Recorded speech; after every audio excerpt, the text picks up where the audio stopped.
അടുത്തതാണ് bubble sort. ഇവിടെ നമ്മൾ ചെയ്യുന്നത് എന്താണെന്ന് വെച്ചാൽ നമ്മൾ അഡ്ജസൻ്റ് ആയിട്ടുള്ള രണ്ട് എലമെൻറ്റ്സ് തമ്മിൽ നമ്മൾ കമ്പയർ ചെയ്യും. എന്നിട്ട് നമുക്ക് വേണ്ട ഓർഡറിലാണോ അതെന്ന് ചെക്ക് ചെയ്യും. ഇല്ലാന്നുണ്ടെങ്കിൽ എന്ത് ചെയ്യുക, അത് രണ്ടും തമ്മിൽ സ്വാപ്പ് ചെയ്യുക. ആ ഒരു പ്രൊസീജിയറാണ് ബബിൾ സോർട്ടിൽ നടക്കുക. ഇവിടെയും നമുക്ക് n നമ്പർ ഓഫ് എലമെൻറ്റ്സിന് n-1 പാസസ് ആണ് നമുക്ക് വരുന്നത്. ഓക്കെ, അപ്പോൾ നമുക്കൊരു ക്വസ്റ്റ്യൻ നോക്കാം. നോക്കിക്കേ, 23, 12, 7, 11, 4. അപ്പോൾ ഈ ലിസ്റ്റാണ് നമുക്ക് സോർട്ട് ചെയ്യേണ്ടത്. അപ്പോൾ നമുക്കത് ചെയ്ത് നോക്കാം. ഫസ്റ്റ് തന്നെ നമുക്ക് എന്താ, ഫസ്റ്റ് പാസിൽ നമ്മൾക്ക് തന്നിരിക്കുന്ന ലിസ്റ്റ് 23, 12, 7, 11, 4 ഇതാണ് നമുക്ക് തന്നിരിക്കുന്ന ലിസ്റ്റ്. ഇതിൽ ആദ്യത്തെ ഈ രണ്ട് എലമെന്റ്സ് കമ്പയർ ചെയ്യാം. 23യും 11ഉം കൂടെ കമ്പയർ ചെയ്ത് നോക്കുമ്പോൾ 23 വലുതും 12 ചെറുതുമാണ്. അപ്പോൾ നമുക്ക് എന്ത് ചെയ്യാം, അതിന് പരസ്പരം സ്വാപ്പ് ചെയ്യാം. 23നെ ഇങ്ങോട്ടും 12നെ നമുക്ക് ഇങ്ങോട്ടും കൊണ്ടുവരാം. ഓക്കെ, അപ്പോൾ നമുക്കതെങ്ങനെ വരും, 12, 23, ബാക്കി അതുപോലെ തന്നെ എടുത്തെഴുതാം, 7, 11, 4. ക്ലിയർ അല്ലേ? ഇനി നമ്മൾ നോക്കേണ്ടത് അടുത്ത രണ്ടെണ്ണമാണ്. അതായത് 23യും 7ഉം നോക്കുക. 23 വലുതാണ്, 7നേക്കാളും വലുതാണ്. അപ്പോൾ നമുക്കത് സ്വാപ്പ് ചെയ്യാം. അപ്പോൾ എന്ത് ചെയ്യുക, 23നെ ഇങ്ങോട്ടും 7നെ ഇപ്പുറത്തേക്കും കൊണ്ടുവരാം. അപ്പോൾ അത് എഴുതാം, 12, 7, 23, ബാക്കി അതുപോലെ തന്നെ 11, 4. ബാക്കി ഒന്നിനും ചേഞ്ചസ് വരുന്നില്ല. നമ്മൾ ഏതൊക്കെയാണോ കമ്പയർ ചെയ്യുന്നത് അത് മാത്രം. ഇനി അടുത്തത് എന്താ പറയുക, 23യും 11ഉം തമ്മിൽ കമ്പയർ ചെയ്യുക അല്ലേ. അപ്പോൾ അവിടെയും നമുക്കത് സ്വാപ്പ് ചെയ്യണം, ചെറുതാണ് അല്ലേ. അപ്പോൾ അത് സ്വാപ്പ് ചെയ്യാം. അപ്പോൾ അടുത്തതിൽ 12 അങ്ങനെ തന്നെ എഴുതി, 7 അങ്ങനെ തന്നെ എഴുതി, 11നെ ഇപ്പുറത്തേക്ക് കൊണ്ടുവന്നു, 11, 20, 23 and 4. ഓക്കെ, ഇനി ഏതായിരിക്കും അടുത്തത് ചെക്ക് ചെയ്യാൻ നോക്കിക്കേ, 23യും 4ഉം ചെക്ക് ചെയ്യണം അല്ലേ. അപ്പോൾ 4 ആണ് ചെറുത്. അപ്പോൾ അതിനെ നമുക്ക് 23ന്റെ പ്ലേസിലേക്കും 23നെ 4ന്റെ പ്ലേസിലേക്കും കൊടുക്കാം. അപ്പോൾ എന്തായി, 12, 7, 11, 4. ലാസ്റ്റ് നമുക്ക് 23 സോർട്ട് ചെയ്തതാ ഇവിടെ ഇരുന്നു. ഇനി ഈ 23നെ നമുക്ക് അനക്കേണ്ട ആവശ്യമില്ല. ഓക്കെ, അപ്പോൾ ഫസ്റ്റ് പാസിൽ ഇത്രയാണ് വരുന്നത്. അതായത് ആദ്യത്തെ രണ്ടെണ്ണം നമ്മൾ കമ്പയർ ചെയ്തു, അതിന് നമ്മൾ ഓർഡർ ആണോ എന്ന് ചെക്ക് ചെയ്തു, അല്ലെങ്കിൽ നമ്മൾ അതിനെ മാറ്റി എഴുതി. അതുപോലെ അടുത്ത അഡ്ജസ്റ്റന്റ് ആയിട്ടുള്ള രണ്ടെണ്ണം തമ്മിൽ കമ്പയർ ചെയ്ത് നമ്മൾ 23നെ ലാസ്റ്റ് കൊണ്ടുവന്നിരുത്തി. ഓക്കെ, ഇനി സെക്കൻഡ് പാസ് ആണ്. ഓക്കെ, അപ്പോൾ ഒരെണ്ണം തീർന്നു കഴിഞ്ഞ് കഴിഞ്ഞാൽ ഫസ്റ്റ് പാസ് അവിടെ കംപ്ലീറ്റ് ആയി.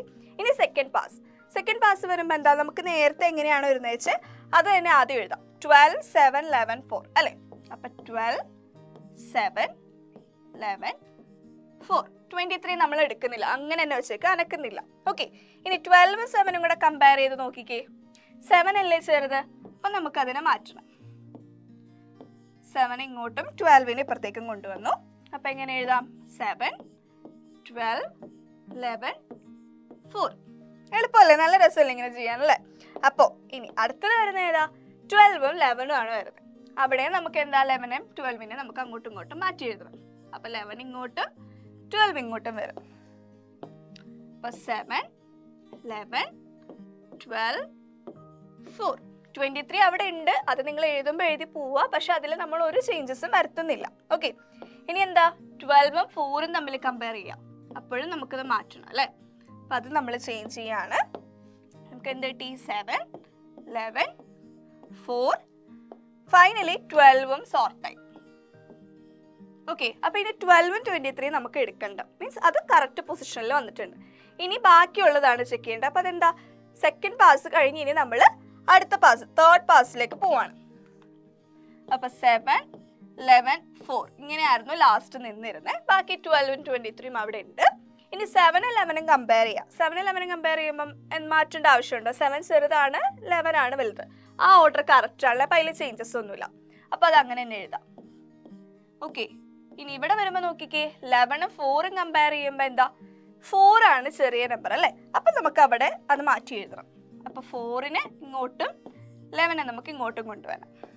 അപ്പം എന്തായി, 7, 4, അങ്ങനെ 11ഉം സോർട്ടായി. 11 ഇവിടെ വന്നു. ക്ലിയർ ആയില്ലേ? അപ്പം മൂന്നാമത്തെ പാസ് കഴിഞ്ഞു. ഇനി നമുക്ക് ഇതും കൂടെ അല്ലേ ഉള്ളൂ, അത് നമ്മൾ അടുത്ത പാസ്സായിട്ട് എഴുതുവാണ്, 7ഉം 4ഉം. ഓക്കെ, 7 ഇവിടെ ഉണ്ട്, 4 ഇവിടെ ഉണ്ട്. 7ഉം 4ഉം നോക്കിയാൽ എന്താ, 7 ആണ് വലിയ നമ്പർ. അപ്പോൾ അത് നമുക്ക് അങ്ങോട്ടും ഇങ്ങോട്ടും മാറ്റണം. 7 നമുക്ക് ഇങ്ങോട്ട് എടുക്കാം, 4നെ ഇങ്ങോട്ട് എടുക്കാം. അപ്പോൾ ഫൈനലി നമുക്ക് എന്ത് കിട്ടി, സോർട്ട് ചെയ്ത് ലിസ്റ്റ് കിട്ടിയില്ലേ, 4, 7, 11, 12, 23. ഓക്കെ, മൊത്തം 5 എലമെന്റ്സ് നമുക്കുണ്ട്. എത്ര പാസ് വന്നു, 4 പാസ്, n-1 പാസസ് നമുക്ക് കിട്ടി. അപ്പോൾ ഇതാണ് ബബിൾ സോർട്ട്. അപ്പോൾ നിങ്ങൾക്ക് ക്വസ്റ്റ്യൻ വരുന്നത് ചിലപ്പം നമ്മൾ നേരത്തെ സെലക്ഷൻ സോർട്ടിലൊക്കെ അൽഗോരിതം പഠിച്ചിരുന്നു അല്ലേ, അതുപോലെ തന്നെ ഇവിടെ നമുക്ക് അൽഗോരിതം ഉണ്ട്. അപ്പോൾ ഒന്നില്ലെങ്കിൽ അൽഗോരിതം ചോദിക്കാം, അല്ലെങ്കിൽ ഇതുപോലെ ഏതെങ്കിലും കുറച്ച് എലമെന്റ്സ് തന്നിട്ട് അത് സോർട്ട് ചെയ്യാൻ ചോദിക്കാം. ചിലപ്പം സെലക്ഷൻ സോർട്ട് ചോദിക്കും, അല്ലെങ്കിൽ ബബിൾ സോർട്ട് ചോദിക്കും. അതെന്തായാലും വരുന്ന ഒരു ക്വസ്റ്റ്യൻ. അപ്പോൾ എല്ലാ മെത്തേഡ്സും പഠിച്ചിരിക്കാം. അടുത്തത് വരുന്നത് നമ്മൾ ഇപ്പോൾ പഠിച്ച ബബിൾ സോർട്ടിന്റെ അൽഗോരിതം ആണ്. ഓക്കെ, അപ്പോൾ അതെങ്ങനെയാണ് നമ്മൾ ചെയ്ത ആ ഒരു സെയിം പ്രൊസീജിയർ തന്നെ നമ്മൾ സ്റ്റെപ്സ് ആയിട്ട് എഴുതുന്നുള്ളൂ. First step start, then second step എന്താ, accept a value in n as the number of elements of the array. അപ്പോൾ അറേയിൽ എത്ര എലമെന്റ്സ് ഉണ്ടെന്നുള്ളത് n ആയിട്ട് എടുക്കാനാണ് പറഞ്ഞിരിക്കുന്നത്. നമ്മൾ പ്രീവിയസ് ചെയ്തത് എന്തായിരുന്നു, 5 എലമെന്റ്സ് ആയിരുന്നു. അപ്പോൾ 5 എന്ന് പറയുന്നതാണ് ഇവിടെ n ആയിട്ട് കൺസിഡർ ചെയ്യുന്നത്. Then accept n elements in to the array AR. അപ്പോൾ AR എന്ന പേരുള്ള ഒരു അറേയിലേക്ക് നമ്മൾ എത്രയാണോ n ടൈപ്പ് ചെയ്ത് അത്ര എലമെന്റ്സ് നമ്മൾ ആഡ് ചെയ്ത് കൊടുക്കാം. Then repeat steps 5 to 7 n-1 times. Okay, അപ്പോൾ 5 മുതൽ 7 വരെയുള്ള സ്റ്റെപ്സ് എത്ര തവണയാണ്, നമ്മൾ എത്രയാണോ n ടൈപ്പ് ചെയ്ത് കൊടുത്തിരിക്കുന്നത് അതിൻ്റെ n-1 ടൈംസ് അല്ലേ. അപ്പോൾ എത്ര പാസ് ആണ് ഉദ്ദേശിക്കുന്നത്, നമുക്ക് for n number of elements n-1 passes ആയിരിക്കും ഉണ്ടാവുക. ഓക്കെ, അപ്പോൾ സ്റ്റെപ്പ് 5 എന്താണ്, repeat step 6 until the second last element of the list. Okay, അപ്പം ലിസ്റ്റിന്റെ സെക്കൻഡ് ലാസ്റ്റ് എലമെന്റ് വരെ 6th സ്റ്റെപ്പ് റിപ്പീറ്റ് ചെയ്യാനാണ് പറഞ്ഞിരിക്കുന്നത്. അപ്പം എന്താണ് 6th സ്റ്റെപ്പ്, നമ്മൾ ചെയ്ത കാര്യം അല്ലേ, അതായത് starting from the first position compare to adjacent elements in the list. അതായത് ലിസ്റ്റിന്റെ ആദ്യത്തെ എലമെന്റ് തൊട്ട് അഡ്ജസന്റ് ആയിട്ടുള്ള 2 എലമെന്റ്സ് കമ്പയർ ചെയ്യുക. അത് ഓർഡറിലല്ലെങ്കിൽ if they are not in proper order എന്ത് ചെയ്യുക, ആ എലമെന്റ്സ് തമ്മിൽ സ്വാപ്പ് ചെയ്യാം. ഓക്കെ, അപ്പോൾ ഈ സ്റ്റെപ്പ് റിപ്പീറ്റ് ചെയ്യാനാണ് പറഞ്ഞിരിക്കുന്നത്. എവിടെ വരെ, until the last element of the list. Okay, then revise the list by excluding the last element in the current list. നമ്മൾ എന്താ ചെയ്യുക, ഓരോ പാസ് കഴിയുമ്പോൾ നമ്മൾ ലാസ്റ്റ് എലമെന്റ് എക്സ്ക്ലൂഡ് ചെയ്യും. അത് നമ്മൾ പിന്നെ അടുത്ത പാസിൽ കൺസിഡർ ചെയ്യില്ല അല്ലേ. അപ്പം അങ്ങനെ അത് കംപ്ലീറ്റ് ചെയ്യുക. Then print the sorted array AR stop. അപ്പോൾ അതാണ് അൽഗോരിതം. എളുപ്പമാണല്ലോ, നമുക്ക് നമ്മൾ ചെയ്ത് നോക്കാം. നമ്മൾ ഇഷ്ടമുള്ള നമ്പേഴ്സ് എടുക്കുക, എന്നിട്ട് നമ്മൾ ഏതെങ്കിലും സെലക്ഷൻ സോർട്ടോ അല്ലെങ്കിൽ ബബിൾ സോർട്ടോ രണ്ടും യൂസ് ചെയ്തിട്ട് നമ്മൾ സോർട്ട് ചെയ്ത് നോക്കുക. അപ്പോൾ നമുക്ക് ആ ഒരു സ്റ്റെപ്സ് നമ്മുടെ മൈൻഡിലേക്ക് കിടക്കും. ഓക്കെ, അപ്പോൾ നമുക്ക് അത് തന്നെ ഇതുപോലെ തന്നെ എഴുതണം എന്നില്ല. അതായത് ഇത് തന്നെ കാണാപ്പാഠം പഠിച്ചിട്ട് ഈ ഒരു അൽഗോരിതം എഴുതണം എന്നില്ല. എന്ത് ചെയ്യുക, ഓരോ സ്റ്റെപ്സും എന്താണെന്നുള്ളത് ചെയ്ത് നോക്കി നിങ്ങളുടെ വേർഡ്സിൽ നിങ്ങൾക്ക് എഴുതാം. ഓക്കെ, ഇനി അടുത്തത് വരുന്നതാണ് സെർച്ചിങ്. അപ്പോൾ നമ്മുടെ അറേ ഓപ്പറേഷൻസ് ഏതൊക്കെയാണ് പറഞ്ഞത്, ട്രാവേഴ്സൽ ഉണ്ടായിരുന്നു, സോർട്ടിംഗ് ഉണ്ടായിരുന്നു, സെർച്ചിങ് ഉണ്ടായിരുന്നു. ഇത് 3 നമുക്ക് പഠിക്കാനുള്ളത് അല്ലേ. അപ്പോൾ അതിൽ ട്രാവേഴ്സൽ നമ്മൾ കംപ്ലീറ്റ് ചെയ്തു, നമുക്ക് സോർട്ടിങ്ങും പഠിച്ചു. അപ്പം ഇനി അടുത്തത് വരുന്നത് സെർച്ചിങ്. സെർച്ചിങ് എന്ന് പറഞ്ഞാൽ എന്താ, ഒരു അറേയിലുള്ള ഏതെങ്കിലും ഒരു എലമെന്റ് നമ്മളോട് കണ്ടുപിടിക്കാൻ പറയും. അപ്പോൾ അതെങ്ങനെ കണ്ടുപിടിക്കും, അപ്പം അതിന് നമുക്ക് 2 മെത്തേഡ് ഉണ്ട്. Okay, so searching is the process of finding the location of the given element in the array. There are basically 2 approaches, linear search and binary search. Okay, അപ്പോൾ നമുക്ക് ഏതൊക്കെയാണ് പഠിക്കാനുള്ളത്, ലീനിയർ സെർച്ച് ഉണ്ട്, ബൈനറി സെർച്ചും ഉണ്ട്. സെർച്ചിങ്ങിൽ first one വരുന്നത് linear search. Okay, അപ്പോൾ linear search രേഖീയ തിരയൽ. ലീനിയർ സെർച്ച് അല്ലെങ്കിൽ നമുക്കതിനെ സീക്വൻഷ്യൽ സെർച്ച് എന്ന് കൂടി പറയാം. ഓക്കെ, അതായത് നമുക്കൊരു അറേ തന്നിട്ടുണ്ട്, അതിൽ ഏതെങ്കിലും ഒരു എലമെന്റ് നമ്മളോട് കണ്ടുപിടിക്കാൻ പറയും. ഓക്കെ, അപ്പോൾ അത് കണ്ടുപിടിക്കുന്ന ഒരു മെത്തേഡാണ് ലീനിയർ സെർച്ച് എന്ന് പറയുന്നത്. അപ്പോൾ നമുക്ക് അസ്യൂം ചെയ്യാം ഒരു എലമെന്റ് 45 എന്ന് പറയുന്ന ഒരു നമ്പറിനെ നമുക്ക് താഴെ ഒരു സീക്വൻസ് തന്നിട്ടുണ്ട്. അപ്പോൾ ഈ സീക്വൻസിൽ നിന്ന് കണ്ടുപിടിക്കാനാണ് പറഞ്ഞിരിക്കുന്നത്. അപ്പോൾ നമ്മുടെ അറേ എത്രയാ, 50, 18, 48, 35, 45, 26, 12. അപ്പോൾ 7 എലമെന്റ്സ് ഉള്ള ഒരു അറേ നമുക്ക് തന്നിട്ടുണ്ട്. അപ്പോൾ ഇതിൽ നിന്ന് 45 കണ്ടുപിടിക്കാനാണ് പറഞ്ഞിരിക്കുന്നത്. കണ്ടുപിടിക്കുക എന്ന് പറഞ്ഞാൽ അത് ഏത് പൊസിഷനിൽ ഇരിക്കുന്നു എന്ന് നമ്മൾ കണ്ടുപിടിച്ച് പറഞ്ഞു കൊടുക്കണം. ഓക്കെ, അപ്പോൾ ലീനിയർ സെർച്ച് ആണ് നമ്മൾ യൂസ് ചെയ്യുന്നതെങ്കിൽ നമ്മൾ ചെയ്യുന്ന കാര്യം എന്താണെന്ന് വെച്ചാൽ നമുക്ക് കണ്ടുപിടിക്കേണ്ടത് എന്താ, 45-നെ അല്ലേ. അപ്പോൾ 45-നെ നമുക്ക് കണ്ടുപിടിക്കണം. അപ്പോൾ നമ്മൾ ഫസ്റ്റ് പൊസിഷൻ തൊട്ട് നമ്മൾ എടുക്കും. ഫസ്റ്റത്തെ എലമെന്റ് നോക്കി 50 ആണ്. 50 45-നോട് ഈക്വൽ ആണോ എന്ന് നോക്കും, അല്ല. അപ്പോൾ അടുത്ത എലമെന്റ് നോക്കും, 18 എടുക്കും, അതും അല്ല. ദെൻ 48 എടുത്തു, അതും അല്ല. 35 നോക്കി, ദെൻ ഇവിടെ എത്തിയപ്പോൾ എന്താ, 45 = 45. ഇപ്പം നമ്മൾ 45 കണ്ടുപിടിച്ചല്ലേ. അപ്പോൾ അത് ഏത് പൊസിഷനിലാണ്, 4th പൊസിഷനിലാണ്. ഓക്കെ, ശ്രദ്ധിക്കുക, നമ്മൾ ഇൻഡെക്സ് വാല്യൂ എഴുതുമ്പം എപ്പോഴും 0 തൊട്ട് എഴുതാൻ പാടുള്ളൂ, ഒരിക്കലും 1 വെച്ച് സ്റ്റാർട്ട് ചെയ്യരുത്. ഓക്കെ, അപ്പോൾ ഇവിടെ മൊത്തം നമുക്ക് 7 എലമെന്റ്സ് ഉണ്ട്. 0 മുതൽ 6 വരെയാണ് നമുക്ക് ഇൻഡെക്സ് വരുന്നത്. അതിൽ 45 എന്ന് പറയുന്ന നമ്പർ എപ്പോഴാണ് വരുന്നത്, 4th പൊസിഷനിലാണ് വരുന്നത്. അപ്പോൾ ജസ്റ്റ് എഴുതുക, element 45 found in the 4th position of the array. ഇത്രേ ഉള്ളൂ ലീനിയർ സെർച്ച്. സിമ്പിൾ അല്ലേ, ജസ്റ്റ് ഓരോ എലമെന്റ് എടുത്ത് ചെക്ക് ചെയ്യുക, എവിടെയാണ് ഇരിക്കുന്നത് നോക്കുക, പൊസിഷൻ അങ്ങ് പറയാം. ഓക്കെ, അപ്പോൾ ഈ ഒരു സെർച്ചിങ് മെത്തേഡ് യൂസ് ചെയ്തിട്ട് ഇതുപോലുള്ള ചെറിയ അറേയൊക്കെ ആണെങ്കിൽ നമുക്ക് ഓക്കെ കണ്ടുപിടിക്കാൻ എളുപ്പമാണ്. എന്നൊരു വലിയ അറയാണ്. അതായത് ഇപ്പോൾ സപ്പോസ് ഒരു കോളേജിൽ സ്റ്റുഡൻസിൻ്റെ പേരുകൾ സ്റ്റോർ ചെയ്തിരിക്കും. ഇതിൽ ഒരാളുടെ പേര് കണ്ടുപിടിക്കാൻ പറഞ്ഞു കഴിഞ്ഞാൽ എത്ര ഉണ്ടാവും? എല്ലാം ഓരോ പേര് ഇന്നതാണോ എന്ന് നമുക്ക് ചെക്ക് ചെയ്യാൻ പറ്റില്ല അല്ലേ? അപ്പം അത് ഇതിൻ്റെ ഒരു ഡിസഡ്വാൻറ്റേജസ് ആയിട്ട് നമുക്ക് പറയാം. ഓക്കെ, ഇനി ഇതിൻ്റെ അൽഗോരിതം. നമ്മളെല്ലാത്തിൻ്റെയും സെർച്ചിങ് വരുമ്പോഴും സോർട്ടിങ് വരുമ്പോഴും നമുക്ക് അൽഗോരിതം ഇമ്പോർട്ടൻ്റ് ആണ്. അപ്പോൾ ലീനിയർ സെർച്ചിൻ്റെ അൽഗോരിതം നോക്കിക്കേ, സ്റ്റാർട്ട് ചെയ്തു. നമ്മൾ സ്റ്റെപ്പ് 1 സ്റ്റാർട്ട് പറഞ്ഞു. ദെൻ സ്റ്റെപ്പ് 2 എന്ന് പറഞ്ഞിട്ട് എന്താ, ഫസ്റ്റത്തെ 3 സ്റ്റെപ്പും എല്ലാത്തിലും സെയിം തന്നെയാണ് അല്ലേ? അതായത് സ്റ്റാർട്ട് കൊടുക്കുന്നു, n എത്രയാണ് നമ്മുടെ അറേയുടെ എലമെൻറ്റ്സ്, എത്ര എലമെൻറ്റ്സ് ഉണ്ടെന്നുള്ളത് നമ്മൾ n ആയിട്ട് അസ്യൂം ചെയ്തു. അപ്പോൾ ആ ഒരു വാല്യൂ നമ്മൾ റീഡ് ചെയ്യാണ്. അതുപോലെ തന്നെ നമുക്ക് എന്താ, ആ AR എന്ന് പറയുന്ന ആ ഒരു അറയിലേക്ക് നമ്മൾ ടൈപ്പ് ചെയ്ത് കൊടുത്ത n എലമെൻറ്റ്സ്, എത്രയാണോ എലമെൻറ്റ്സ് അത്ര എലമെൻറ്റ്സ് നമ്മൾ ടൈപ്പ് ചെയ്യുക. അപ്പോൾ അത് അക്സെപ്റ്റ് ചെയ്യുക. അപ്പോൾ അത് 3 എല്ലാത്തിനും സെയിം സ്റ്റെപ്സ് ആണ്. ബാക്കിയുള്ളത് നോക്കിയാൽ മതി. So fourth step, accept the value to be searched in the variable item. അപ്പോൾ നമുക്ക് എന്താണോ സെർച്ച് ചെയ്യേണ്ടത്, ഏത് നമ്പറാണോ, ഇപ്പോൾ ഇവിടെ നമ്മൾ എന്താ 45 ആയിരുന്നു നമുക്ക് കണ്ടുപിടിക്കേണ്ടത്. അപ്പോൾ ആ ഒരു നമ്പറിന് അല്ലെങ്കിൽ എന്ത് ഐറ്റം ആണോ നമുക്ക്, ഏത് വേരിയബിൾ ആണോ നമുക്ക് ഏത് വാല്യൂ ആണോ നമുക്ക് സെർച്ച് ചെയ്യേണ്ടത്, അതിനെ നമ്മൾ ഐറ്റം ആയിട്ട് എടുക്കുക. ഓക്കെ, ദെൻ സെറ്റ് LOC എന്ന് പറഞ്ഞ് ഉദ്ദേശിക്കുന്നത് ലൊക്കേഷൻ ആണ്. നമ്മൾ പൊസിഷൻ അല്ല ഐഡന്റിഫൈ ചെയ്യുന്നത്. അപ്പോൾ അത് -1 ആയിട്ട് നമ്മൾ സെറ്റ് ചെയ്തു.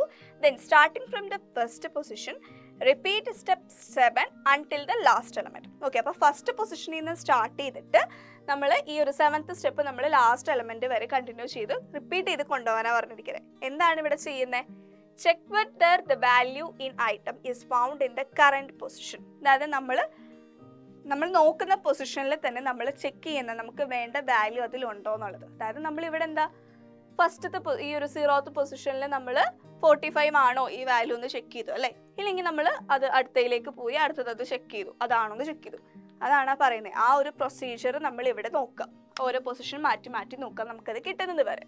If the value of the lock is less than 0, then display not found. എന്താണ് ലെസ് ദാൻ 0 ആയിട്ട് വരുവാണെങ്കിൽ എന്താ, ആ ഒരു എലമെന്റ് ആ അറേയിൽ ഇല്ല. Okay, else display the value of LOC +1 as the position of the search value. Okay, അപ്പോൾ നമുക്ക് കിട്ടിക്കഴിഞ്ഞാൽ എന്ത് ചെയ്യുക, നമുക്ക് LOC അതായത് ആ ഒരു ലൊക്കേഷനിലേക്ക് നമ്മൾക്ക് കിട്ടിയിരിക്കുന്ന നമ്പർ ഏതാണോ +1 ആയിരിക്കും അതിൻ്റെ പൊസിഷനായിട്ട് നമ്മൾ പറയും. Okay, then stop. അപ്പോൾ ഇത്രയാണ് ലീനിയർ സെർച്ചിൻ്റെ അൽഗോരിതം എന്ന് പറയുന്നത്. ഇപ്പോൾ ലീനിയർ സെർച്ച് എളുപ്പമല്ല, ജസ്റ്റ് നമുക്ക് ഏത് നമ്പറാണോ കണ്ടുപിടിക്കേണ്ടത് അത് ഫസ്റ്റ് എലമെന്റ് തൊട്ട് നമ്മൾ കമ്പയർ ചെയ്ത് എവിടെയാണോ ഉള്ളത് അതിൻ്റെ പൊസിഷൻ നമ്മൾ എഴുതുക. ഇല്ലെങ്കിൽ ആ ഒരു അറയിൽ ആ ഒരു എലമെന്റ് ഇല്ല എന്നുള്ളത് പറയാം. ഓക്കെ, അടുത്തത് വരുന്നതാണ് ബൈനറി സെർച്ച്. നമുക്ക് ലീനിയർ സെർച്ച് എന്ന് പറഞ്ഞപ്പോൾ എന്തായിരുന്നു അവിടെ നമുക്കൊരു പ്രോബ്ലം ഫേസ് ചെയ്ത് എന്താ, നമുക്കൊരു വലിയ ലിസ്റ്റ് തരുവാണെങ്കിൽ നമുക്ക് അതിൽ ആ ഒരു എലമെന്റ് സെർച്ച് ചെയ്യാന്ന് പറഞ്ഞു കഴിഞ്ഞാൽ ഇത്തിരി ബുദ്ധിമുട്ടാണ്. അതായത് ഇപ്പോൾ ഒരു 100 എലമെന്റ്സ് വരുന്ന ഒരു ലിസ്റ്റാണെന്ന് വിചാരിക്കുക. സപ്പോസ് നമുക്ക് കണ്ടുപിടിക്കേണ്ട നമ്പർ 95th പൊസിഷനിലാണെങ്കിൽ നമുക്ക് അത്രയും ടൈംസ് നമുക്കത് കമ്പയർ ചെയ്യേണ്ടി വരില്ലേ? അപ്പോൾ അതൊരു ബുദ്ധിമുട്ടാണ് അല്ലേ? അപ്പോൾ അതൊക്കെ നമുക്ക് സോൾവ് ചെയ്യാൻ പറ്റുന്ന ഒരു സെർച്ചാണ് ബൈനറി സെർച്ച് എന്ന് പറയുന്നത്. ഇവിടെ പറയുന്നത് എന്താ, മിനിമം നമ്പർ ഓഫ് സെർച്ചസ് ആണ് ഇവിടെ പറയുന്നത്.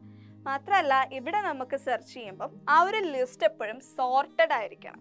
ഓക്കെ, നമുക്ക് ലീനിയർ സെർച്ചിൽ അങ്ങനെയൊന്നുമില്ല, നമുക്ക് തന്നെ ലിസ്റ്റ് അതുപോലെ തന്നെ നമ്മൾ സെർച്ച് ചെയ്യും. പക്ഷെ ബൈനറി സെർച്ചിൽ നമുക്ക് ഈ ഒരു minimum number of search perform ചെയ്യണമെങ്കിൽ ലിസ്റ്റ് എങ്ങനെയായിരിക്കണം, സോർട്ടഡ് ആയിരിക്കണം. അപ്പോൾ നമുക്ക് തന്നിരിക്കുന്ന ലിസ്റ്റ് സോർട്ടഡ് ആണെങ്കിൽ നിങ്ങൾക്ക് ഡയറക്റ്റ് ഈ ഒരു ബൈനറി സെർച്ച് പെർഫോം ചെയ്യാം. അല്ലെങ്കിൽ എന്ത് ചെയ്യുക, നമുക്ക് ഓൾറെഡി സോർട്ടിങ് നമ്മൾ പഠിച്ചിട്ടുണ്ടല്ലോ, 2 മെത്തേഡ്, സെലക്ഷൻ സോർട്ടും പഠിച്ചു, ബബിൾ സോർട്ടും പഠിച്ചു. അപ്പോൾ ഇതിൽ ഏതെങ്കിലും മെത്തേഡ് നിങ്ങൾക്ക് ഇഷ്ടമുള്ളത് യൂസ് ചെയ്ത് അതിനെ സോർട്ട് ചെയ്ത് മാറ്റിയതിന് ശേഷം മാത്രം എന്ത് ചെയ്യുക, സെർച്ചിങ് പെർഫോം ചെയ്യാം. അപ്പോൾ ഇവിടെ നമ്മൾ യൂസ് ചെയ്യുന്ന ടെക്നിക്ക് ഡിവൈഡ് ആൻഡ് കോൺകർ മെത്തേഡാണ്. അപ്പോൾ അതെന്താണെന്നുള്ളത് നമുക്ക് നോക്കാം.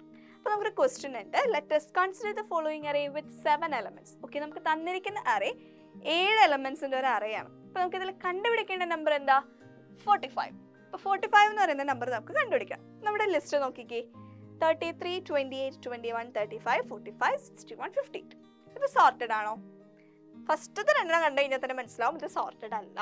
അപ്പോൾ എന്ത് ചെയ്യണം, ഈ ലിസ്റ്റിനെ നമുക്ക് സോർട്ട് ചെയ്ത് മാറ്റണം. അപ്പോൾ നമുക്ക് സോർട്ടഡ് ആയിട്ടുള്ള ലിസ്റ്റ് എടുക്കാം. ഓക്കെ, അപ്പോൾ ഇതാണ് നമ്മുടെ സോർട്ടഡ് അറേ.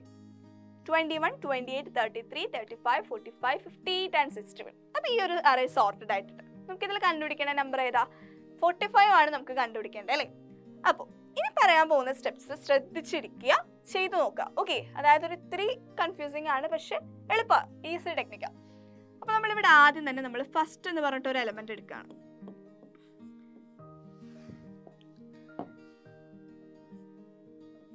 ഫസ്റ്റ് ആയിട്ട് നമ്മൾ എടുക്കുന്നത് നമ്മുടെ ആദ്യത്തെ ഇൻഡെക്സ് ഏതാ 0. ദെൻ ലാസ്റ്റ് എന്ന് പറഞ്ഞാൽ നമ്മൾ എടുക്കുന്നത് നമ്മുടെ ലാസ്റ്റത്തെ ഇൻഡെക്സ്. ഇവിടെ എത്രയാണ് 6 ആണ് വരുന്നത്. അപ്പൊ നമ്മൾ 6 എടുത്തു. ഓക്കെ, ഇനി നമ്മൾ ചെക്ക് ചെയ്യുക ഈ ഒരു 0th, അതായത് ഈ ഫസ്റ്റ് എന്ന് പറയുന്നത് ലാസ്റ്റ് എന്ന് പറയുന്നത് കമ്പയർ ചെയ്യണം. അതായത് first less than or equal to last ആണോ എന്ന് ചെക്ക് ചെയ്യുക. എലമെന്റ്സ് ആണ് ചെക്ക് ചെയ്യേണ്ടത്, ഇത് രണ്ടും അല്ല. അപ്പൊ നോക്കി 21 less than or equal to 61 ആണോ എന്ന് ചെക്ക് ചെയ്യുക. ആണെങ്കിൽ മാത്രമേ ഇനി മുന്നോട്ട് പോവുള്ളൂ. ആണല്ലേ, 21 എന്ന് പറയുന്നത് 61നേക്കാൾ ചെറുതാണ്, കണ്ടീഷൻ ശരിയാണ്. അപ്പൊ എന്ത് ചെയ്യാം, ഇനി നമുക്ക് മിഡിൽ കണ്ടുപിടിക്കാം. അതായത് ഫസ്റ്റും ലാസ്റ്റും കിട്ടിക്കഴിഞ്ഞാൽ അടുത്തത് നമ്മൾ കണ്ടുപിടിക്കുന്ന മിഡിലാണ്. മിഡിൽ എങ്ങനെയാണ് കണ്ടുപിടിക്കുന്നത്? Simple maths, first plus last divided by 2. അപ്പോൾ first plus last divided by 2. അപ്പൊ നമുക്ക് എത്ര കിട്ടും? ആൻസർ എന്താ നോക്കി. ഫസ്റ്റ് ഇവിടെ 0 ആണ്, ലാസ്റ്റ് 6 ആണ്, ഡിവൈഡഡ് ബൈ 2 എന്ന് പറയുമ്പോൾ 6/2 3 എന്ന് കിട്ടി. ഇത്രയും ക്ലിയർ അല്ലേ? ഫസ്റ്റ് 0 എടുത്തു, ലാസ്റ്റ് എന്ന് പറയുന്നത് ലാസ്റ്റ് ഇൻഡെക്സ് എടുത്തു, കണ്ടീഷൻ ചെക്ക് ചെയ്തു, ട്രൂ ആണെങ്കിൽ മിഡിൽ കണ്ടുപിടിക്കുക. ഓക്കെ, അപ്പൊ മിഡിൽ കിട്ടിക്കഴിഞ്ഞ് കഴിഞ്ഞാൽ ആ ഒരു എലമെന്റ് ഏതാണ്? ആ ഒരു എലമെന്റ്, അതായത് ലിസ്റ്റ് ഓഫ് 3 എന്ന് പറയുന്നത് നമുക്ക് കണ്ടുപിടിക്കേണ്ട നമ്പർ ആണോ എന്ന് ചെക്ക് ചെയ്യാം. ലിസ്റ്റ് ഓഫ് 3 ഈക്വൽ ടു 45 ആണോ എന്ന് നോക്കുക. ലിസ്റ്റ് ഓഫ് 3 എന്താ? 35 ആണ് അല്ലേ? അപ്പൊ 35 is not equal to 45. Okay, അപ്പൊ ആദ്യം നമുക്ക് ഇവിടെ ആയിരുന്നു ഫസ്റ്റ് ഉണ്ടായിരുന്നത്. ഫസ്റ്റ് ഇവിടെ, മിഡിൽ ഇവിടെ, ഇത് ലാസ്റ്റ്. ഓക്കെ, ഇതിൽ നിന്ന് എന്ത് മനസ്സിലായി? നമുക്ക് ലിസ്റ്റ് ഓഫ് 3 എന്ന് പറയുന്നത് 45 അല്ല. അപ്പൊ 35 എന്ന് പറയുന്നത് 45നേക്കാളും ചെറിയ നമ്പർ അല്ലേ? അപ്പൊ നമുക്ക് 35ന് ഇങ്ങോട്ടുള്ള നമ്പേഴ്സിന് നമ്മൾ സെർച്ച് ചെയ്തിട്ട് കാര്യമുണ്ടോ? നമുക്ക് അവിടെ നിന്ന് 45 കിട്ടുമോ? കിട്ടില്ല. കാരണം ഇതെല്ലാം സോർട്ട് ചെയ്തതായതുകൊണ്ട് നമുക്ക് പറയാം ഇവിടെ നിന്ന് ഇങ്ങോട്ടുള്ളതൊക്കെ ചെറിയ നമ്പർ ആയിരിക്കും. അപ്പൊ ഇത്രയും എലമെന്റ്സ് നമുക്ക് ചെക്ക് ചെയ്യണ്ട. അപ്പൊ ചെറുതായില്ലേ, അറേ ചെറുതായില്ലേ, 3 എലമെന്റ്സിലേക്ക് അറേ ചെറുതായി കിട്ടി. ഓക്കെ, അപ്പൊ ഇവിടെ നമ്മൾ ഇനി പെർഫോം ചെയ്യാനായിട്ട് അടുത്തത് നമുക്ക് എന്ത് ചെയ്യാം? ഫസ്റ്റിനെ നമുക്ക് മാറ്റണം അല്ലേ? അപ്പൊ ഈ ഒരു ലിസ്റ്റ്, അതായത് നമുക്ക് ഇവിടെ കിട്ടുന്ന നമ്പർ നമുക്ക് സെർച്ച് ചെയ്യുന്ന നമ്പറിനേക്കാളും ചെറുതാണെങ്കിൽ നമ്മൾ ഫസ്റ്റ് ആണ് ഇവിടെ ചേഞ്ച് ആവാൻ പോകുന്നത്. ഈ ഫസ്റ്റിനെ നമ്മൾ ഇങ്ങോട്ട് കൊണ്ടുവരണ്ടേ? അപ്പോ ഈ ഒരു ഫസ്റ്റ് ഇവിടുന്ന് പോകും. ഓക്കെ, അപ്പൊ നമുക്ക് ഇനി ഫസ്റ്റ് കണ്ടുപിടിക്കാം. ഫസ്റ്റ് എന്ന് പറയുന്നത് മിഡിൽ പ്ലസ് 1 ആയിട്ട് മാറും. ഓക്കെ, അപ്പൊ നമുക്ക് സെർച്ച് ചെയ്യേണ്ട നമ്പർ എന്ന് പറയുന്നത് 45 ആണ്. അപ്പൊ അതിനേക്കാൾ ചെറിയ നമ്പർ ആയിരുന്നു നേരത്തെ നമുക്ക് കിട്ടിയ മിഡിൽ. അപ്പൊ നമ്മൾ എന്ത് ചെയ്തു? ഇതിനെ നമ്മൾ ഫസ്റ്റിനെ നമ്മൾ മാറ്റുകയാണ്. മിഡിൽ പ്ലസ് 1 എന്ന് പറയുമ്പോൾ 3 + 1 = 4 എന്ന് കിട്ടി. ഓക്കെ, അപ്പൊ ഇപ്പൊ ഇവിടെ നിൽക്കുന്ന ഇവിടെ ഫസ്റ്റ് ഇവിടെ വന്ന് നിൽക്കുക. ഓക്കെ, ലാസ്റ്റിന് വ്യത്യാസമൊന്നുമില്ല. ലാസ്റ്റ് നമുക്ക് അത് തന്നെ എടുക്കാം, 6 ആയിട്ട് തന്നെ എടുക്കാം. ഇനി നമ്മൾ മിഡിൽ കണ്ടുപിടിക്കാം. മിഡിൽ ഇപ്പൊ മാറിയില്ലേ? ഫസ്റ്റും ലാസ്റ്റും മാറിയ സ്ഥിതിക്ക് നമുക്ക് മിഡിലും ഇപ്പൊ മാറിയിട്ടുണ്ട്. അപ്പൊ മിഡിൽ എങ്ങനെയാ? First plus last divided by 2. അതാണ് നമ്മുടെ മിഡിൽ എന്ന് പറയുന്നത്. അപ്പൊ 10/2 എന്ന് പറയുമ്പോൾ 5 നമുക്ക് കിട്ടി. അപ്പൊ എന്തായി? ഈ ഒരു മിഡിൽ ഇവിടെ നിന്ന് മാറിയിട്ട് എവിടെ വന്നിരുന്നു? ഇവിടെ വന്നിരുന്നു. അത്രയും ക്ലിയർ അല്ലേ? ആദ്യം ഫസ്റ്റ് കണ്ടുപിടിച്ചു, ദെൻ ലാസ്റ്റ് കണ്ടീഷൻ ചെക്ക് ചെയ്തു, മിഡിൽ കണ്ടുപിടിച്ചു. ആ എലമെന്റ് നമുക്ക് സെർച്ച് ചെയ്യുന്ന നമ്പറിനോട് ഈക്വൽ ആണോ എന്ന് നോക്കി. ആണെങ്കിൽ നമുക്ക് അവിടെ വെച്ച് പ്രിന്റ് ചെയ്യാം ലിസ്റ്റ് 3-ലായിരുന്നു എന്നുള്ളത്. പക്ഷെ ഇവിടെ അല്ല, നമുക്ക് ആ ഒരു നമ്പർ അതിനേക്കാൾ ചെറുതാണ്. ചെറുതായതുകൊണ്ട് എന്ത് ചെയ്തു? നമ്മൾ ലെഫ്റ്റ് സൈഡിലുള്ള അറേ നമ്മൾ മാറ്റി, അത് നമ്മൾ അവോയ്ഡ് ചെയ്തിട്ട് നമ്മൾ ഫസ്റ്റിനെ മാറ്റി. ഫസ്റ്റ് മിഡിൽ പ്ലസ് 1 ആക്കി. അപ്പോൾ 3 + 1 4 കിട്ടി. ലാസ്റ്റ് അത് തന്നെ എഗെയിൻ നമ്മൾ മിഡിൽ കണ്ടുപിടിച്ചു. ഇനി ചെക്ക് ചെയ്യാം. അതായത് നമ്മുടെ ലിസ്റ്റ് ഓഫ് 5 എന്ന് പറയുന്നത് നമ്മുടെ ക്വസ്റ്റ്യൻ നമ്മുടെ 45 ആണോ എന്ന് ചെക്ക് ചെയ്യാം. ലിസ്റ്റ് ഓഫ് 5 = 45 ആണോ? ലിസ്റ്റ് ഓഫ് 5 എന്താ? 58 ആണല്ലേ? അപ്പൊ 58 എന്ന് പറയുന്നത് 45 അല്ല, 45നേക്കാളും വലിയ നമ്പറാണ്. അപ്പൊ വലിയ നമ്പർ ആകുമ്പോൾ നമുക്ക് എന്ത് ചെയ്യാം? നമ്മുടെ ലാസ്റ്റിനെയാണ് മാറ്റേണ്ടത്. അതായത് 58 കഴിഞ്ഞ് അങ്ങോട്ടുള്ള നമ്പേഴ്സ് നമുക്ക് എടുത്തിട്ട് കാര്യമില്ല. അതായത് ഇവിടെ തൊട്ട് ഇങ്ങോട്ട് നമ്മൾ നോക്കണ്ട, അതിൽ 45 ഇല്ല, കാരണം അത് സോർട്ടഡ് ആണ്, നമുക്ക് മനസ്സിലാവും. അപ്പൊ എന്ത് ചെയ്യാം? നമ്മുടെ ലാസ്റ്റിനെയാണ് ഇവിടുന്ന് മാറ്റേണ്ടത്. അപ്പോൾ നമുക്ക് എഴുതി നോക്കാം. നമുക്ക് ലാസ്റ്റ് എന്ന് പറയുന്നത് മിഡിൽ -1 ആയിട്ട് വരും. ഓക്കെ, അപ്പൊ വലിയ നമ്പർ ആണെങ്കിൽ ലാസ്റ്റ് മിഡിൽ -1 ആക്കുക. ചെറിയ നമ്പർ ആണെങ്കിൽ ഫസ്റ്റിനെ മിഡിൽ +1 ആക്കുക. ഓക്കെ, അപ്പൊ അതാണ് നമ്മുടെ ഇതിൽ വരുന്ന ആ ഒരു ഇക്വേഷൻ. അപ്പൊ ഇത് നമുക്ക് എന്ത് കിട്ടി? മിഡിൽ -1 എന്ന് പറയുമ്പോൾ മിഡിൽ 5 ആയിരുന്നു. 5 - 1 = 4 എന്ന് കിട്ടി. ഫസ്റ്റിലെ വ്യത്യാസമൊന്നുമില്ല. ഇപ്പൊ നമുക്ക് ഇവിടെ നമുക്ക് എങ്ങനെയാ നമ്മുടെ ലാസ്റ്റ് എന്ന് പറയുന്നത് 4 വന്നു നിന്നു. ഫസ്റ്റ് നമുക്ക് വ്യത്യാസമൊന്നുമില്ല. ഫസ്റ്റ് ഇവിടെ എത്രയായിരുന്നു? 4 ആയിരുന്നു. അപ്പൊ ഇവിടെ തന്നെയാണ് അതും വരിക. ഫസ്റ്റും 4 തന്നെ വന്നു. നമുക്ക് എന്ത് കണ്ടുപിടിക്കണം? മിഡിൽ കണ്ടുപിടിക്കണം അല്ലെ? അപ്പൊ middle is equal to first plus last by 2 അല്ലെ? അപ്പൊ 4 + 4/2 എന്ന് പറയുമ്പോൾ നമുക്ക് ആൻസർ എന്ത് കിട്ടും? 4 തന്നെ കിട്ടും അല്ലെ? അതായത് 8/2 4 തന്നെ കിട്ടും. ഓക്കെ, അപ്പൊ മിഡിലും ഇവിടെ വന്നു. അപ്പൊ എല്ലാം നമുക്ക് 4 ആയിട്ടാണ് വന്നിരിക്കുന്നത്. ഓക്കെ, അപ്പൊ ഇവിടെ 2 പോസിബിലിറ്റി ഉണ്ട്. ഒന്നല്ലെങ്കിൽ അത് തന്നെ ആയിരിക്കും നമ്പർ, അല്ലെങ്കിൽ ലിസ്റ്റിൽ ഈ നമ്പർ ഇല്ല. അപ്പൊ നമുക്ക് ഇവിടെ ചെക്ക് ചെയ്യാം. ലിസ്റ്റ് ഓഫ് 4 എന്ന് പറയുന്നത് 45 ആണോ എന്ന് നമുക്ക് ചെക്ക് ചെയ്യാം. ലിസ്റ്റ് ഓഫ് 4 എന്താ? 45 ആണല്ലേ? അപ്പൊ നമുക്ക് പറയാം, എന്ത് പറയാം? 45 എന്ന് പറയുന്ന നമ്പർ ഈ ഒരു ലിസ്റ്റിലുണ്ട് അല്ലേ? അതെവിടെയാണ്? 45 is in the 4th position of the list. Okay, അപ്പൊ ഇങ്ങനെ പറഞ്ഞ് നമുക്ക് ഈ ഒരു സെർച്ചിങ് കംപ്ലീറ്റ് ചെയ്യാം. ക്ലിയർ ആയോ? അപ്പോൾ നമുക്ക് തന്നിരിക്കുന്ന നമ്പർ 45 ആയിരുന്നു. നമ്മൾ ഫസ്റ്റും ലാസ്റ്റും മിഡിലൊക്കെ കണ്ടുപിടിച്ച് ചെക്ക് ചെയ്ത് ഫൈനലി നമ്മൾ കണ്ടുപിടിച്ചു 45 എന്ന് പറയുന്നത് 4th പൊസിഷനിലാണ്. ഓക്കെ, പ്രോബ്ലം ക്ലിയർ ആയ സ്ഥിതിക്ക് നമുക്ക് ഇനി ഇതിന്റെ അൽഗോരിതം എങ്ങനെയാണെന്നുള്ളത് നോക്കാം. നമ്മളിപ്പോൾ ചെയ്ത സെയിം സ്റ്റെപ്സ് തന്നെ നമ്മൾ സെന്റൻസ് ആയിട്ട് എഴുതിയിരിക്കുന്നു, അത്രേ ഉള്ളൂ. ഓക്കെ, അപ്പോൾ സ്റ്റെപ്പ് 1 എന്ന് പറയുന്നത് സ്റ്റാർട്ട് ആയിട്ട് കൊടുത്തു. ദെൻ സ്റ്റെപ്പ് 2 എന്താ? നമ്മൾ മാത്സ് എന്ന് പറഞ്ഞിട്ടാണ് എലമെന്റ്സ്, ഈ ഒരു അറയിലെ എലമെന്റ്സിന്റെ നമ്പർ നമ്മൾ എടുക്കുന്നത്. അത് കഴിഞ്ഞ് നമ്മൾ ആ ഒരു മാത്സിലേക്ക് നമ്മൾ ആ ഒരു എലമെന്റ്സ് എന്താണെന്നുള്ളത് ടൈപ്പ് ചെയ്ത് കൊടുക്കുകയാണ്. അത് അക്സെപ്റ്റ് ചെയ്തു. Then accept the value to be searched in the variable item. അതായത് നമുക്ക് സെർച്ച് ചെയ്യേണ്ട നമ്പർ ഏതാണോ, എലമെന്റ് ഏതാണോ, അതിനെ നമ്മൾ എന്തായിട്ട് എടുത്തു? ഐറ്റം ആയിട്ട് നമ്മൾ അതിനെ എടുക്കുകയാണ്. Okay, then store the position of the first element of the list in first and that of the last in last. നമ്മൾ ഫസ്റ്റും ലാസ്റ്റും സെലക്ട് ചെയ്തില്ലേ? അതാണ് പറയുന്നത്. അതായത് ആദ്യത്തെ പൊസിഷനിലുള്ളതിനെ നമ്മൾ ഫസ്റ്റ് ആയിട്ടും ലാസ്റ്റത്തെ പൊസിഷനിലുള്ളതിനെ നമ്മൾ ലാസ്റ്റ് ആയിട്ടും എടുത്തു. ഓക്കെ, എന്നിട്ട് എന്ത് ചെയ്യാണ്?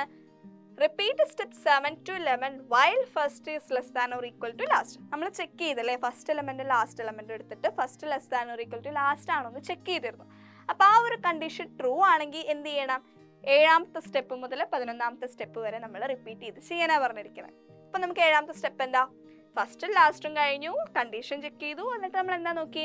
മിഡിൽ കണ്ടുപിടിച്ചു അല്ലേ? അപ്പോൾ മിഡിൽ എന്ന് പറയുന്നത് എന്താ? ഫസ്റ്റ് പ്ലസ് ലാസ്റ്റ് ബൈ 2 ആണ് മിഡിൽ. അപ്പോൾ നമുക്ക് മിഡിലും കിട്ടി.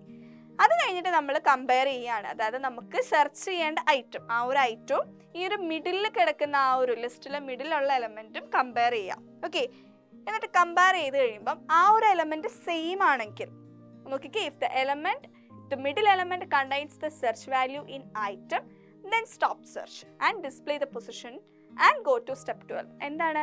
നമുക്ക് ഓൾറെഡി സെർച്ച് ചെയ്യേണ്ട ഒരു നമ്പർ ഉണ്ടല്ലോ, ആ നമ്പർ തന്നെയാണ് നമുക്ക് മിഡിലിൽ കിട്ടുന്നതെന്നുണ്ടെങ്കിൽ എന്ത് ചെയ്യുക? സെർച്ചിങ് അവിടെ സ്റ്റോപ്പ് ചെയ്തിട്ട് പറയുക ആ ഒരു പൊസിഷനിലുള്ളത് നമുക്ക് സെർച്ച് ചെയ്യേണ്ട നമ്പറാണെന്ന് പറയുക. അല്ലെങ്കിൽ അടുത്ത സ്റ്റെപ്പിലേക്ക് പോവുക. എന്താ? If the search value is smaller than the middle element. നമ്മൾ 2 കണ്ടീഷനും ആ പ്രോബ്ലം നോക്കിയപ്പോൾ പഠിച്ചല്ലേ? എന്താണ്? നമുക്ക് സെർച്ച് ചെയ്യേണ്ട വാല്യൂ മിഡിലിനേക്കാളും ചെറുതാണെങ്കിൽ ലാസ്റ്റിന് നമ്മൾ മിഡിൽ -1 ചെയ്യാം. അതല്ല, നമ്മളുടെ വാല്യൂ ഗ്രേറ്റർ ആണെങ്കിൽ ഫസ്റ്റിനെ നമ്മൾ മിഡിൽ +1 ആക്കി ആ ഒരു സെർച്ച് കണ്ടിന്യൂ ചെയ്യാം. Finally stop. അപ്പോൾ ഇതാണ് നമ്മുടെ ബൈനറി സെർച്ചിന്റെ അൽഗോരിതം. അപ്പോൾ നമുക്ക് മൊത്തം 4 എണ്ണമായിരുന്നു, അതായത് പഠിച്ചെടുക്കാനുള്ള 4 എണ്ണമായിരുന്നു. ട്രാവേഴ്സിൽ ജസ്റ്റ് പറഞ്ഞു പോയുള്ളൂ. നമുക്ക് പഠിക്കാനുള്ള എന്തായിരുന്നു? സോർട്ടിംഗ് ഉണ്ടായിരുന്നു. സോർട്ടിങ്ങിൽ നമ്മൾ സെലക്ഷൻ സോർട്ട് എങ്ങനെയാണ് ചെയ്യുന്നതെന്ന് പഠിച്ചു, അതിൻ്റെ അൽഗോരിതം പഠിച്ചു. അത് കഴിഞ്ഞ് നമ്മൾ ബബിൾ സോർട്ട് എടുത്തു, അത് ചെയ്യുന്ന എങ്ങനെയാണെന്ന് പഠിച്ചു, അതിൻ്റെ അൽഗോരിതം പഠിച്ചു. അതുപോലെ തന്നെ സെർച്ചിങ്ങിൽ നമ്മൾ ഏതൊക്കെ പഠിച്ചു? ലീനിയർ സെർച്ചും ബൈനറി സെർച്ചും പെർഫോം ചെയ്യാനും അതുപോലെ തന്നെ അതിൻ്റെ അൽഗോരിതം. അപ്പോൾ ഈ ഒരു 4 സംഭവം അത് പക്കയാക്കി വെക്കുക. ഒരു ഡൗട്ട്സും ഇല്ലാതെ അങ്ങോട്ടും ഇങ്ങോട്ടും മാറിപ്പോകരുത്. ഒരിക്കലും ബൈനറി സെർച്ച് ചോദിച്ചാൽ ലീനിയർ സെർച്ച് പോയി ചെയ്ത് വെക്കരുത്. ക്ലിയർ ആക്കുക. ഇപ്പൊ പറയുമ്പോൾ ഞങ്ങൾക്ക് കിട്ടിയല്ലോ അങ്ങനെ വിചാരിക്കും, പക്ഷെ മാറിപ്പോകും, ചാൻസ് ഉണ്ട്. ഇപ്പൊ ഞാൻ തന്നെ പറയുമ്പോൾ ചിലപ്പോൾ മാറിപ്പോകുന്നുണ്ട്, സോർട്ടിങ് എടുത്തിട്ട് സെർച്ചിങ്ങിൽ പറയുന്നുണ്ട്. അപ്പൊ അതൊരു സ്വാഭാവികമായിട്ടും വരുന്നൊരു മിസ്റ്റേക്കാണ്. അപ്പൊ എന്ത് ചെയ്യുക? റിപ്പീറ്റ് ചെയ്ത് നോക്കുക. ഇഷ്ടമുള്ള നമ്പേഴ്സ് വെച്ചിട്ടല്ലേ നിങ്ങൾക്ക് തന്നെ ക്രിയേറ്റ് ചെയ്യാലോ അറേസ്. അപ്പൊ ഇഷ്ടമുള്ള നമ്പേഴ്സ് യൂസ് ചെയ്ത് അറേ ക്രിയേറ്റ് ചെയ്ത് ഇതെല്ലാം പെർഫോം ചെയ്ത് നോക്കുക. ഇനി നമ്മൾ ഇപ്പോൾ പഠിച്ച ഈ ഒരു ലീനിയർ സെർച്ചും ബൈനറി സെർച്ചും അതിൻ്റെ ഡിസഡ്വാൻറ്റേജ് ഒക്കെ മിസ് ഓൾറെഡി ആദ്യം പറഞ്ഞല്ലേ. അപ്പോൾ ഇത് കമ്പാരിസൺ ചോദിക്കാറുണ്ട്. ഓക്കെ, അതായത് ലീനിയർ സെർച്ചിൻ്റെ ബൈനറി സെർച്ചിൻ്റെ ഒരു കമ്പാരിസൺ. അപ്പോൾ എന്താ നോക്കിക്കുക, ആകെ നമുക്കറിയാവുന്ന നമ്മളിപ്പോൾ പഠിച്ചപ്പോൾ പറഞ്ഞു പോയ പോയിന്റ്സ് തന്നെയാണ്. ഫസ്റ്റ് തന്നെ നമ്മൾ പറയുന്നത് എന്താ, നമുക്ക് ലീനിയർ സെർച്ചിൽ ഒരു ഓർഡർ വേണം എന്നില്ല, ലിസ്റ്റിന് ഒരു ഓർഡർ വേണ്ട, നമുക്ക് എങ്ങനെയാണോ തരുന്നത് ആ ഒരു ലിസ്റ്റിൽ നമുക്ക് സെർച്ച് പെർഫോം ചെയ്യാം. പക്ഷേ ബൈനറി സെർച്ച് എങ്ങനെയായിരിക്കണം, സോർട്ടഡ് ആയിരിക്കണം ലിസ്റ്റ് എന്ന് പറയുന്നത്. ഓക്കെ, ഇവിടെ not to be in any order, അങ്ങനെ ഓർഡർ വേണം എന്നില്ല, ഇവിടെ നമുക്ക് സോർട്ടഡ് ആയിരിക്കണം. ദെൻ ലീനിയർ സെർച്ച് എന്ന് പറയുന്നത് ഒത്തിരി ടൈം കൺസ്യൂമിങ് ആണ്, അല്ലെ, ഒത്തിരി ടൈം എടുക്കുന്നുണ്ട്. പക്ഷേ ബൈനറി സെർച്ച് വരുമ്പോഴേക്കും നമുക്ക് ലെസ് ടൈം, ആ ഒരു പ്രോസസ്സിന് വളരെ കുറച്ച് ടൈമേ ഉള്ളൂ. ഇപ്പം നിങ്ങൾ ഈ ഒരു എക്സാമ്പിൾ കണ്ടപ്പോൾ വിചാരിക്കും അയ്യോ ഇല്ലല്ലോ ലീനിയർ സെർച്ച് പെട്ടെന്ന് തീർന്നല്ലോ. പക്ഷെ എന്താ, അത് നമ്മൾ ചെറിയ അറേ എടുത്ത് നിങ്ങൾക്ക് കാണിച്ചു തന്നുകൊണ്ടാണ്. പക്ഷെ ശരിക്കും നമ്മൾ ബേസിക്കലി ഒരു ആപ്ലിക്കേഷൻ ലെവലിൽ നമ്മൾ നോക്കുകയാണെങ്കിൽ ലീനിയർ സെർച്ചിന് കൂടുതൽ ടൈം വേണം, ബൈനറി സെർച്ച് അതേസമയം കുറവേ എടുക്കുന്നുള്ളൂ. അതുപോലെ may need to visit all the elements. Okay, miss already പറഞ്ഞല്ലോ, ഒരു വലിയ ലിസ്റ്റ് തരാണ്. ഇപ്പോൾ സപ്പോസ് ലാസ്റ്റത്തെ ആണ് നമുക്ക് കണ്ടുപിടിക്കേണ്ട പൊസിഷൻ എങ്കിൽ എന്ത് ചെയ്യും, നമ്മൾ എല്ലാ എലമെന്റ്സും വിസിറ്റ് ചെയ്യില്ലേ. പക്ഷെ ബൈനറി സെർച്ചിൽ അങ്ങനെയാണോ, നമ്മൾ അവോയ്ഡ് ചെയ്യുന്നുണ്ടല്ലേ. നമുക്ക് ചെറുതാണെങ്കിൽ നമ്മൾ ലെഫ്റ്റ് സൈഡിൽ നിന്ന് അവോയ്ഡ് ചെയ്യും, അതുപോലെ വലുതാണെങ്കിൽ റൈറ്റ് സൈഡിൽ നിന്ന് അവോയ്ഡ് ചെയ്ത് നമ്മുടെ അറേനെ നമ്മൾ ചെറുതാക്കി കൊണ്ടുവന്നു. അതാണ് ആ ഡിവൈഡ് ആൻഡ് കോൺകർ മെത്തേഡ് എന്ന് പറഞ്ഞ് ഡിവൈഡ് ചെയ്ത് നമ്മൾ എടുക്കുകയാണ്. Okay, so all the elements R never visited. നമുക്ക് എല്ലാ എലമെന്റ്സും വിസിറ്റ് ചെയ്യേണ്ട ആവശ്യമില്ല. Then suitable when the array is small. Array small ആണെങ്കിൽ നമുക്ക് ഏത് യൂസ് ചെയ്യാൻ എളുപ്പം, ലീനിയർ യൂസ് ചെയ്യണം അല്ലേ. അതായത് ഒരു 10 വരെ ഉള്ളത്, 10 എടുക്കണമെന്നില്ല, എന്നാലും 10 വന്നാലും നിങ്ങൾക്ക് ഇങ്ങനെ എല്ലാം നോക്കണം, എന്നാലും പോട്ടെ, 10 എണ്ണം വരെ ഉള്ളൊരു അറേ ഒക്കെ ആണെങ്കിൽ നിങ്ങൾക്ക് വേണമെങ്കിൽ ലീനിയർ സെർച്ച് ഉപയോഗിച്ച് ചെയ്യാം. പക്ഷെ അത് കൂടുതൽ വരുമ്പോൾ നമുക്ക് എന്ത് ചെയ്യാം, ബൈനറി സെർച്ച് യൂസ് ചെയ്യാം. വലിയ അറേസിന് നമുക്ക് എന്ത് യൂസ് ചെയ്യാം, ബൈനറി സെർച്ച് യൂസ് ചെയ്യാം. പിന്നെ നിങ്ങൾക്ക് ക്വസ്റ്റ്യൻ വരുമ്പോൾ ചിലപ്പോൾ ക്വസ്റ്റ്യനിൽ ഉണ്ടാകും ഇന്ന സെർച്ച് യൂസ് ചെയ്ത് ചെയ്യുക, എന്നിട്ട് അതിൻ്റെ അൽഗോരിതം എഴുതുക. ചിലപ്പോൾ അൽഗോരിതം എഴുതാൻ മാത്രമായിരിക്കും, ചിലപ്പോൾ പ്രോബ്ലം ആയിരിക്കും ചോദിക്കുക. അപ്പോൾ എന്താണോ അതിനനുസരിച്ച് പഠിക്കുക. അതുപോലെ ഈ ഒരു കമ്പാരിസൺ ഇമ്പോർട്ടൻ്റ് ആണ്, റിപ്പീറ്റ് ചെയ്ത് ചോദിക്കാറുള്ളൊരു ക്വസ്റ്റ്യൻ ആണ്.